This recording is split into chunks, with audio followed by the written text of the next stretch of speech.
I could only have such limited vocabulary in this life to express the incredible beauty, the incredible amount of love. And then when you're overwhelmed with that kind of love, you want so much to tell people here how wonderful that is. I looked and I saw the Father in front of me. I couldn't see his face because his glory is so big, so bright. It shined and it made all heaven be lighted up. His glory made everything. That was the light. There was no sun, there was no moon, no stars. He was the light. My breathing stopped. Before I knew it, the hospital and the staff and everything disappeared into excruciatingly bright, bright, bright light. And although I didn't feel any pain from that, but it was just so intense, so bright. And was that the glory of God? It was amazing, because then Jesus was at the end of that light. A study of over 400 people over years. Those people who had attempted suicide and didn't have any form of the near-death experience went on to attempt it at least 3 to 6 more times until they succeeded. The people who had some form of the near-death experience never ever attempted to commit it again. You died on the table. What memory do you have of what happened when you left your body? The memory was heaven, and I knew exactly where I was. There was no in-between. It was instantly, and I knew where I was. What is all this noise? Yeah. And this person behind the desk says, "Don't you know?" I said, "No, I don't. Tell me what it is." These were all intercessory prayers coming up on my behalf. So all the noise that you were hearing were people praying for you to not die. Yeah, right. Really. And in disbelief, I said, "You got to be kidding me. I don't know this many people." And the person behind the desk said, "Would you like to hear one?" A prayer was drawn out. I was drawn to it, basically. And I heard every word that man was praying. And it was verified because I think 2 Sundays before, they had started recording their messages. And it was all on tape. And so when you heard it, it was word for word. Actually, as I understand it from the book, you said the prayer and then you listened to it? Is that what happened, Glenda? Exactly. That's exactly what happened.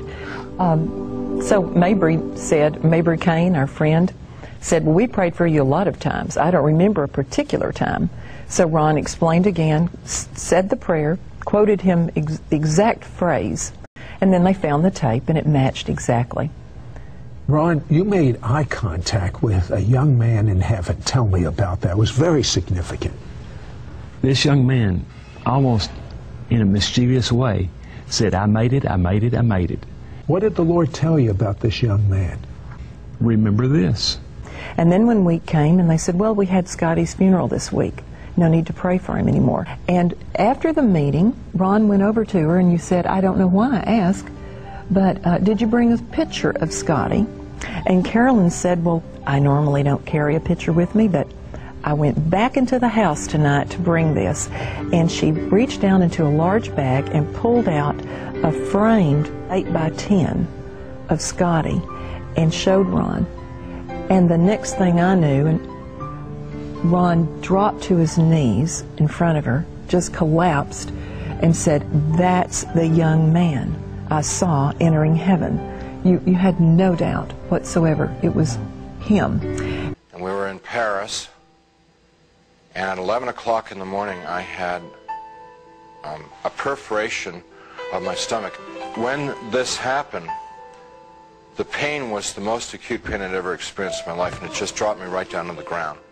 It's real hard for me to talk about, and I'm not going to tell you much about it, just a little bit, because it